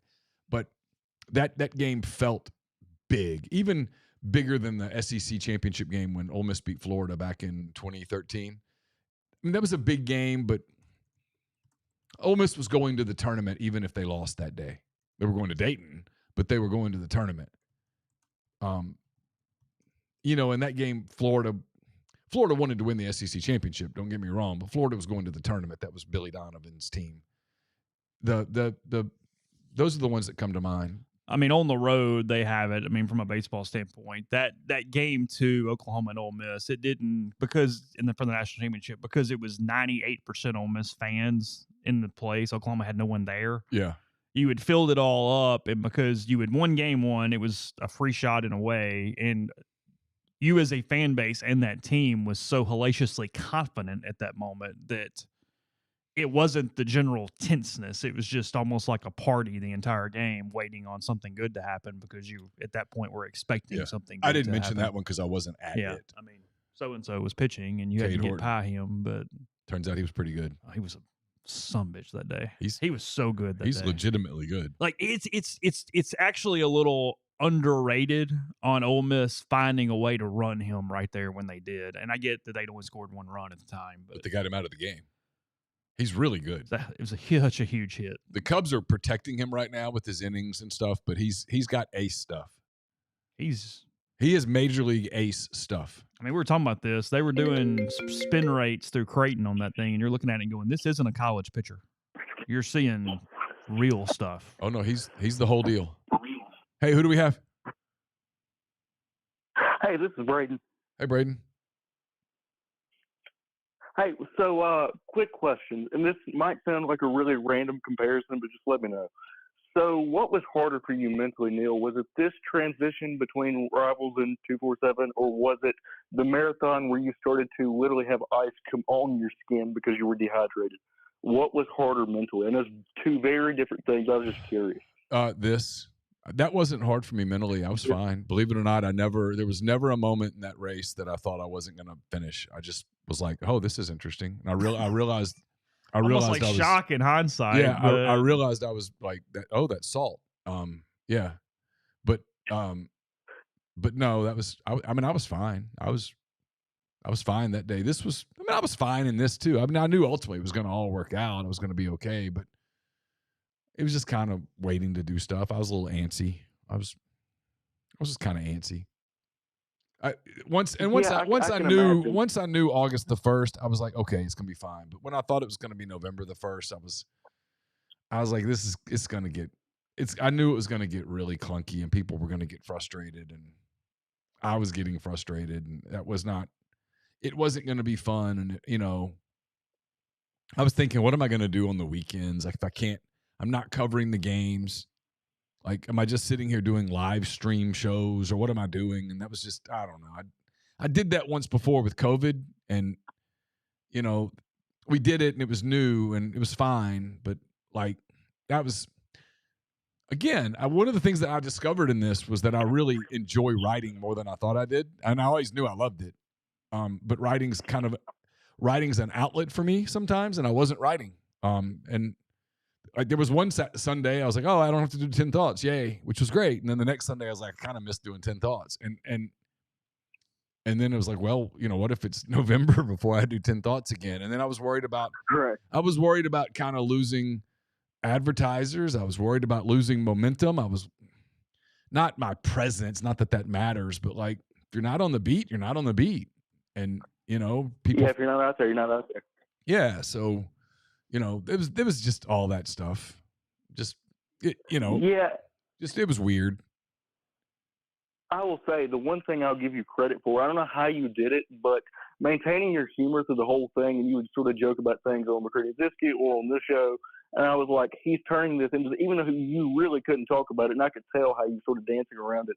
There were moments where I was dying laughing. So, I mean, I don't know how you did that, but you did amazing with that, because there's no way I could have pulled that off. Well, I appreciate that. Thank you. Like I said, at the end of the day, it's a first world problem, right? It wasn't, I wasn't like worried about how I was going to feed my family or anything like that. It wasn't just, right. It was just, and having a little levity helps. Yeah. I find some humor and some dark humor. And things. It was okay. And there were some positives. When Ole Miss lost to Murray State on that Monday night, Carson and all of his friends were searching for someone to chaperone their trip to Florida. And I told them, hey, look, if Ole Miss doesn't go to Omaha, I'll do it. And on that Monday night when Ole Miss lost, they texted me. They texted me and were like, all right, are you in? And I was like, yeah, we're in. And I went, and I went to Florida, and I didn't. By yourself. You were the only one. I was the only one, yeah. I went to Florida with 12 kids, and I wouldn't have been able to do that if I had a bunch of writing to do and stuff. So it was okay. I made it fun at times for myself. Oh, absolutely. And humor's how I deal with everything in my life too. I get it. By the way, probably the bigger miracle is the fact you took 12 senior high school kids. Oh, and there's truth there now. You just don't know. You just don't know. I was a senior not too long ago, and if you took the group of my guys that I was with in high school. Yeah, I got a couple things on that as we get off the call. I'm curious about. My wife, had Ole Miss gone to Omaha, was contemplating taking kind of a couple of unpaid days from work and using some of her vacation, and she was going to go chaperone. And my wife's that would have been a disaster. She's a neat freak. No, I don't know. No. Well, she's a neat. Yeah, that would have been. Oh my God. She's a neat freak, and she's a rule follower. Okay, and the first morning we got there on a Saturday. I woke up on Sunday morning, went down. My room was up on the 3rd floor. The living room kitchen area was on the 2nd floor. And I went down to the 2nd floor to get myself a cup of coffee. And the scene that I saw, I said, my exact words to her were, yeah, listen, there's a God and he was looking out for you. Because this would not have gone. You would not have liked this. And she is a beach person. And I was like, nope. This was not a vacation.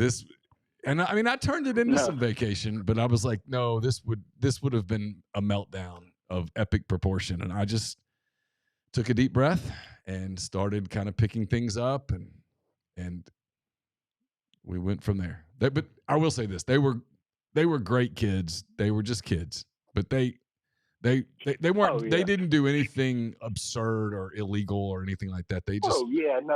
They were just kids, and they were having fun. Yeah. And that's what they should do. Oh, and by the way, Chase, Jeff Robertson says hello. Oh, good. Hello, Jeff. Talk to you soon. We got plenty of stuff going on this fall. Yeah. Glad y'all are hanging out. So. Yep. All right. Brayden, appreciate you as always. Let's talk again. Appreciate your call. Thank you. Darren, yeah, the Devil's Den murder was a big topic in my household. That is not far at all from where my girls live. Actually, Campbell lives in Springdale, technically. Pretty close to Rogers, but Springdale. And the guy that did it was arrested in Springdale, or allegedly did it. Certainly feels like he did it. I think he's confessed. Yeah, that's a crazy story. Not to like ruin the vibe, but I've thought about those 2 little girls a lot this week. Tough. Can't even imagine. Tough. Can't even imagine that. Just well, and I'm apparently he had been dismissed from jobs in Oklahoma and Texas. Oh, really? The only reason that he got caught in Oklahoma as like being creepy was a little boy reported it. He would make girls stay in the classroom at recess. He told an elementary school student allegedly that he would marry her if she were older. Think about that one. Dude. How old's your daughter? 9? Yeah. Think about that one. Let that roll around in your head a minute. Monster. So, yeah, it's been a... Is it getting the level of national attention? It really hasn't gotten... It hasn't permeated that next layer for whatever reason. Well, and maybe because he's confessed or whatever, but I don't know. Sometimes with the media, it feels like certain things just don't check the right boxes. Maybe they don't take off. Yeah. And they don't go. I don't know why. Like the case in Idaho captivated the country. Scary as that was. I don't know how much you've read about that. A lot recently. Once the trial has ended and all that now. Horrible. Because still he never admitted motive or anything. He's been completely quiet and just. And he would stalk their kind of the area behind their house and the dog. Because they think it was a book just came out about it here in the last couple of weeks. James Patterson's one of the co-writers of it. They think actually one of the other victims, but not the one that suffered the most damage, was the primary target. Yeah. Was a different one. Yeah. In the house. And there's some weird things about it. I mean, it seems pretty cut and dry, at least what happened, not why, but what. But the poor girls in the house who lived, they just thought there was intoxication and sleep and spent hours before they called the cops that next day. In the weeks leading up to that, one of them had a dog. I think the dog's name was Murphy, or is Murphy. I think the dog's still alive. But the dog would go. The dog was never one to leave their group. He just stuck around, and when he did go, whenever they called him, he would come back immediately. Okay. And over those few weeks leading up to that, he would run up into the hills where they were, and when they would call for him, he wouldn't come. Took forever for him to come back, and when he would come back, he was agitated. Really? Yep. And they think maybe the dog sensed that someone was up there. Out there. And it was probably him.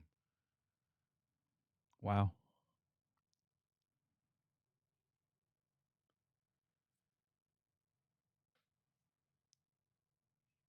It is a true fact. LSU has rushed the field twice in recent memory against Ole Miss.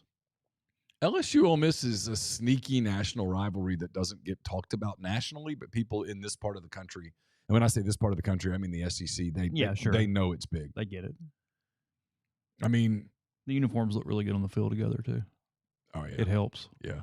It does help. Even with Ole Miss going with the powder year after year. Because they've gotten away from the red against LSU. Yeah. That shows you Lane's capital right there. Hey. Before that, try that out. Get away from the red and the gray against the Tigers. You're saying Houston Nutt couldn't have done that? Not a chance in hell. Yeah, roll that out in 2010 or 2011. See how it goes with what's going on. It is a good look. That's the look. Yeah, when Ole Miss goes with the powder and LSU goes with the white on the gold or yellow. Yeah. It's a good look. Two good helmets. LSU wore those great white on whites in 15 in Oxford. Yeah. They got their tail kicked. Ole Miss dominated the game. That game was proof that uniforms don't matter. Because if a uniform won the game, hey, LSU was winning that night. That uniform was just fire. Leonard Fournette in that uniform is about as good as it gets. Wow. That's about as good as it gets. Me and Jeffrey were like, no, that's a football player. I don't know how LSU loses this game. Woo! They got to be like 38-10. Hey, Ole Miss just pounded them. Yeah, it wasn't even close. Yeah, all Jeffrey and I could talk about in the press box was, I don't know how that uniform's losing. I'd fire everybody. because it was great. You can hate LSU if you want to. That's fine, no problem. But you got to give that uniform props. That uniform was straight fire. That LSU team went 9-3, and then later had all of its wins vacated. For what? I don't know. What did they do in 15? Was that the year they money laundered? Was that a money laundering year? I don't know. I lose track. I'm reading from Wikipedia. Yeah, I'm not disputing. It says 0-3, 9 wins vacated. Because that's what really hammers a program is you go, hey, in the record book, guys, peel those back. Yeah. I saw the game. I saw it happen. It's like when they took the Final Four thing away from Memphis. I'm like, I watched them play. They did it. They went. They would have won a national title had it not been for Mario Chalmers. It happened. It is what it is. Austin says, move the Egg Bowl and make the Magnolia Bowl the season-ending game and watch what that does to MSU. Yeah. The problem with that is that there are so many teams that kind of view LSU as the big rival. And the SEC apparently really just wants SEC wants to figure out what rivalry is the best one to pair with LSU. And it's easy to count Ole Miss out of that because of the Egg Bowl. I do agree. And I've said this for years. I think they ought to play the Egg Bowl earlier in the year. It would just be better, period. Play that bad boy. Like you agree? Yeah. Play that thing like Georgia and South Carolina play. Just get it, Michigan State. Yeah, just put it somewhere. Just play it and get it done. Ole Miss would win it even more. I actually agree with Austin. I think you could, if you did that and you said, hey, we're going to play Ole Miss LSU Thanksgiving weekend. Oh, it'd be awesome. Because it's a great rivalry, and when the two teams are good, they typically play elite games. I mean, the last 2 years have been great games. They have. They've been awesome. Man. Great games. If you're the guy sitting on his couch in Dubuque, you're like, hey, I'm watching this. Yeah. I'm good. I don't care who wins. I'm watching this game. In the last 2 years, you got games that maybe 3 years. I can't. It starts. But no, they've played some. The COVID year, I guess LSU won, but it was a great game. Corral played his ass off that night. Yeah. It was like 58-55 or something. Yeah. It was some crazy game late. And then Ole Miss beat them up here in 21, lost down there in 22. Oh, LSU kind of handled that game. Then that's when Dart got hit. Yeah, Ole Miss won here in 23, right? Yeah, and then lost in 24 there last year. Yeah, but great games. Yeah, no, I kind of judge the rivalry games. Like whether this is fair or not is up to you, but I judge rivalry games based on like if I don't give a damn who wins them. If I'm just some cat who's sitting in Topeka, is this a game that captivates me? Oh, and that's the thing. The guy in Topeka, when he's looking, on Friday morning, he goes, hey, I got some honeydews to do. When am I doing those? What games? He's going to get to Ole Miss and LSU. Go, I don't know. I'm going to get it done before that. And I don't know that he looks at Ole Miss, Mississippi State and goes, yeah, sign me up. No, because forever it was a punchline is, hey, get the turkey and get the pie, and they're going to do something stupid tonight. And Ole Miss had to kind of get out of that mold of that's what was going on. Yeah.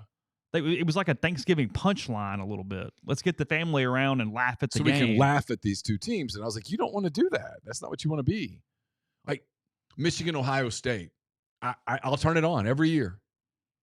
Oh, there is no Dubuque slander, Triple Mask. We are all in on Dubuque, Iowa. Yeah, this is not slander. No, one of my fantasies. This is affection. One of my fantasies is to come do the show from a sports bar in Dubuque, Iowa. They would look at us. He says here they got a dang good burger at Paul's Tavern.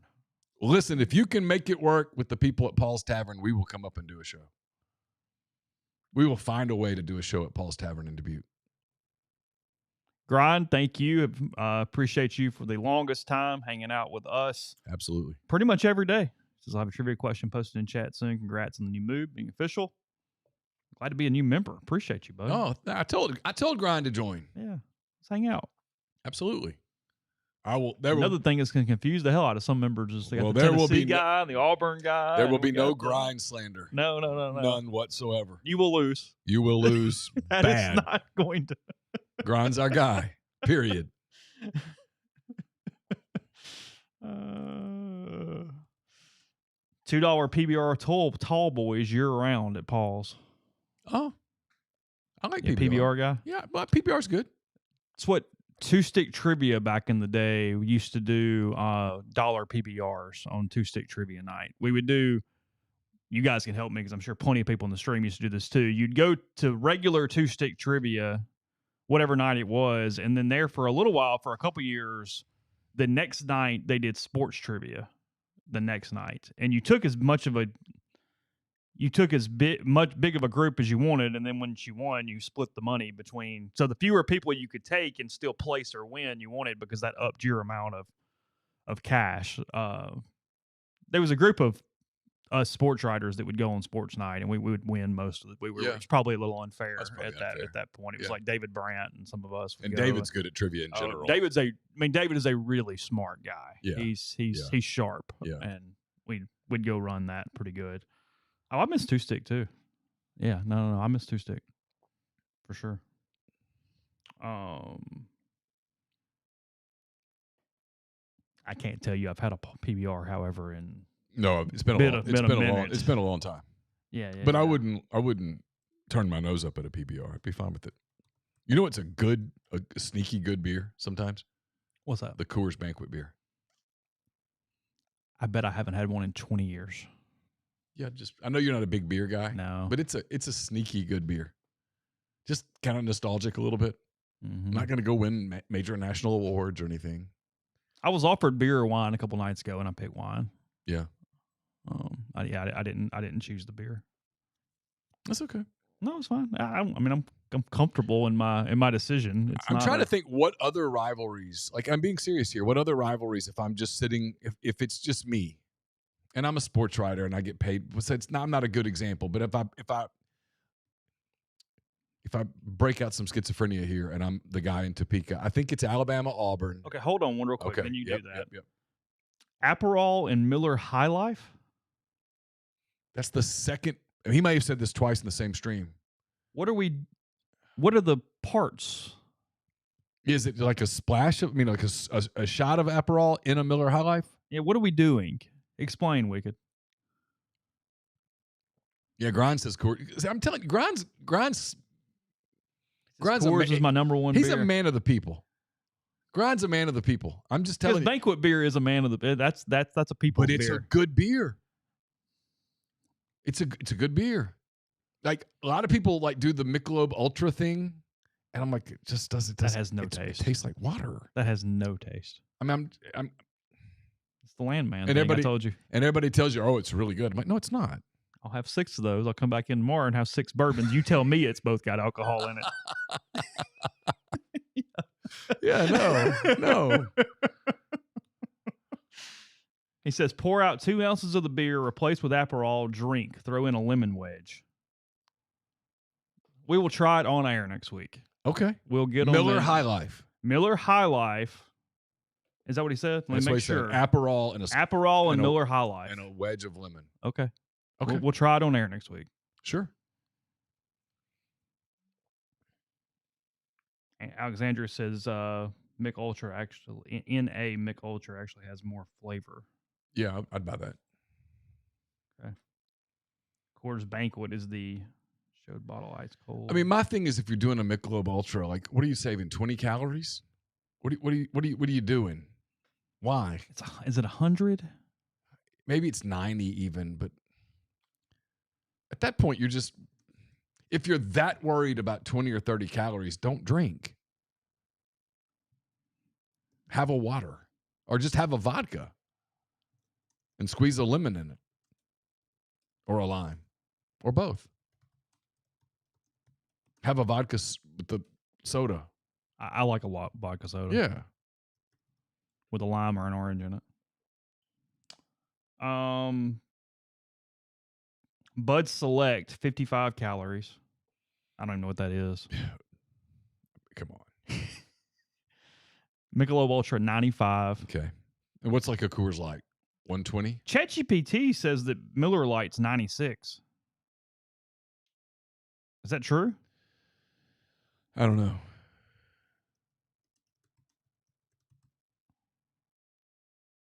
Yeah, 96 calories in a 12-ounce can of Miller Lite. It has 1 more calorie than a Mick Ultra, and everybody's drinking Mick Ultra? I'm seeing multiple different examples of calories in Miller Lite, and the most I see is 103. Why is anyone drinking a Mick Ultra? Are you trying to save 7 calories? That's my point. That's breathing. I know. Take 2 seconds to open the can instead of 7 calories. Just walk up and down your driveway one time. Bud Light 110, Amstel Light 95, Corona Premier 90, Heineken Light 99, Nat Light 95. Oh, Cody says it's the carbs. Again, I go back. If you're counting that carbs to that extent, what do you? Oh. Who am I to judge? Drink what you like. Drink what you like. If you want a Cavassier and Coke. But I don't buy that you like the Mig Ultra. That you go, that's just my favorite beer. How many calories are in a Guinness? I don't really like a Guinness, but a 12-ounce draft is 125. That's not bad. An extra stout 12 ounces is 180. Okay. That's more what you're probably talking about. Probably. A far end extra stout is 194. Okay. If you get it anywhere else. So if you go have a pint, you're looking at about 200. But if I ever go to Ireland or something, I'm getting myself a Guinness. Are you? Yeah. Yeah, of course. You're going to try to do the pour thing they want you to do where you get it right in the right spot. You know, you have to do the challenge. Can you pour it between the letters and the logo? Sure. Yeah. Why not? Win in Rome and all that. So I guess that would be a win in Dublin. Hey, who do we have? Hey, it's been a long time. This is Thomas over in Tupelo. How are y'all this evening? Hey Thomas. Good to hear from you. I got a question. I've been laughing about this for, I guess, about the last 2 months. Why was it not obvious to most of the listeners that you were going to move to 247 the moment Chase said Tyler moved over, Bryden moved over, and everybody else associated with the podcast moved over? Well, you ask a very valid question, Thomas. But you're also giving a lot of credit to the viewing public in some capacity. One thing I've learned in life is that there are two groups of people that absolutely exist. Okay, one is who I refer to him as Meatloaf Monday. And it doesn't have to specifically be meatloaf. It can be whatever, but whatever his du jour is. They have a certain meal on a certain night, and it is that time. They eat at 6 o'clock, not 6:02, not 5:57, 6 o'clock. The dishes are cleaned off the table by 6:30. Then they turn on a show, and that's how they operate. Those people, yes, those people exist. And then there's I'm not making fun. I'm not that person at all. And like we're about to be empty nest, and we're going to go from not being that person to really not being that person. We're going to have no routine. And then there are people that you can say the word is cat. No, it's a 3-letter word. The first letter is C. The last letter is T. It's an animal. And even though they kind of know that it's an A and it's cat, those are the people that if they were playing Wheel of Fortune, they would buy the vowel. They need to see it. They need to see it right there. Even though they know it, they'll go, well, what if it's cut? I'm not 100% positive on this. Yeah, what if it's cot? And you're like, have you ever heard of an animal named cot? And they think, well, maybe there is one. And that exists. Those people absolutely exist. Well, I just laugh because Chase did it in just a fly-by manner. Oh, by the way, X, Y, Z, A, and B have all moved over to 24/7. He just went right into the next topic, and I was like, oh, there's no way Neil is not joining in 2 months. I was like, there's just no way. Well, at the time it was going to be 5 months, but yes. It would have made for a little weirder football season for a minute during that capacity. Yeah. Well, yeah, because I would see questions Absolutely. like, I mean, I got on the board, get called an asshole a couple times. Like, hold on a minute, you took Tyler? It's like, oh my God. Like, I know. I mean, we're friends enough, but what are we talking about here? Like, Jesus. I mean, I thought it was funny because, Neil brings on Tyler for the show, and then he just ups and abandons Neil at the last minute. Yeah, exactly. They were still doing the show. Like, it exists. It's today. It's whenever. I don't know. What are we doing? But another subject, because I just listened to the Josh Hendrickson show, and no offense, I love that show. It is an absolute fabulous show. Thank you. Unfortunately, all three of us have the same haircut. Unfortunately, but I don't know if you still listen to Wondery or not, but they have a channel called Business Wars. I don't know if you're familiar with it or not. Business whores or business wars? Business wars. Like war. Oh, gotcha. I didn't know. But in season 53, you need to listen to it because they talk about COVID-19 and that Moderna and Pfizer in the opening episode, they already had the COVID-19 file to start working on a remedy for a what's the word I'm looking for? A vaccine. Vaccine.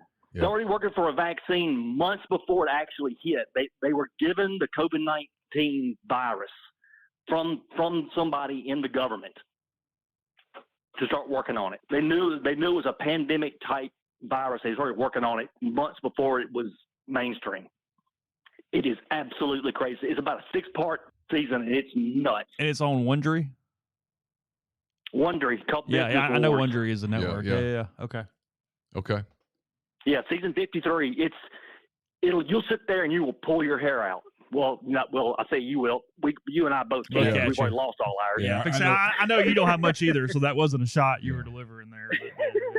But, Yes. Oh, and by the way, Neil, as being a empty nester, you will enjoy it. It is a change, but you will enjoy being empty nested because it is very relaxing. Liberating. Yes. Yeah. Liberating, relaxing. The stress levels go down because I know there's a fear of the unknown, but you also go, it's their problem. They've got to work through it. Yeah. No, he went to Europe for a week and a half, and we kind of got a little taste of it, and it was like, okay, we're gonna be okay. I've said this story many times. I have a friend who told me once years ago that your kids prepare you for the empty nest, and I have found that to be true. Yeah, yes, that is very true. It's not like they're leaving for the first time to go driving on a Friday night. Right. It's not. Yeah, that's the worst. It's very. Yes, you're right about that. That's the watching worst. the phone and going, where are they? Yeah. It is nice. So, because we're the same age, and I never thought we would ever get to this point. I was like, oh my God, when I'm going to be in jail, or you always think the worst. But now that we're here, it's kind of like, okay, we survived another milestone in our lives. Now we can just get to retirement. We'll be okay. Yeah. So, well, hey, thanks for the call. Appreciate it, bud. As always. Yeah, Thank man. you. Y'all have a good one. All You too. Bye. See you soon. Bye.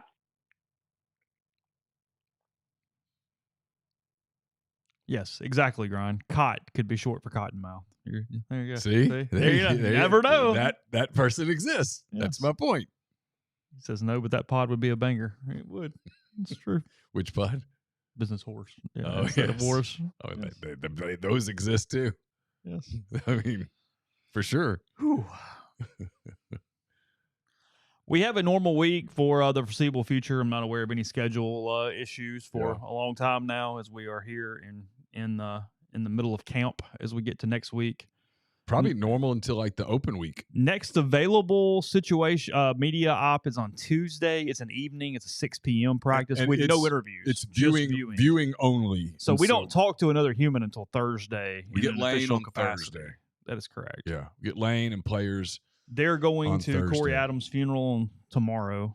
Yeah, I don't know how that's I don't know if it's the whole working. team or what portion of the team. I know some of the team, I would assume, is attending. Most of the coaches. Yes. Yeah. I don't know. That was. I haven't heard logistics on that. It was the reason Lane said this in the press conference. It was the reason they moved things up a day. They got a waiver to move early to take that one day off. Yeah, because they won't practice. They won't practice tomorrow at all. They'll be simply, or not simply. You know what I mean? Going to a funeral. It's a tragedy, and it's one of those. What's to my mind today is I'm watching TJ Banks walk by and go, man, how close you were to to so much worse. Yeah, and then you feel really terrible when you say, God, it could have been a lot worse, because it's already so it's bad. already the unspeakable. Yes, I know. So. Anyway, all right, we'll wrap it there. Again, thanks to everyone. Huge crowd. Thank you, guys. Yeah, thanks to all the people on the stream. A lot of our regulars. Great to see you here on this Friday afternoon. We'll be, for the people who are just learning about us, we'll be back with a traditional sports. As traditional as ours As traditional gets. as we get. I mean, look, the season is still a full 4 weeks and a day away, and there's only so many days that you can preview Georgia State. As the camps get going around the league, we'll touch base with some writers that cover other teams that are on Ole Miss's schedule later in the year, see what's going on at those places. We'll probably get a Kentucky person on fairly soon, talk about the Cats, since that's Ole Miss's first SEC game in week 2. We'll get them on. Maybe we'll get Trey Biddy now that we're colleagues with Trey. We'll see if I can't get Trey on at some point. Talk about Arkansas, which plays here in 6 weeks. Kentucky, it's crazy, isn't it? 6 weeks, that's about right. But that's about right. So, yeah, we'll do a lot of that over the course of the next few weeks as we get ready for the start of football season. Again, thanks to Comer Heating and Air, Southern Air Conditioning and Heating for sponsoring Hand Raised Guys for years now.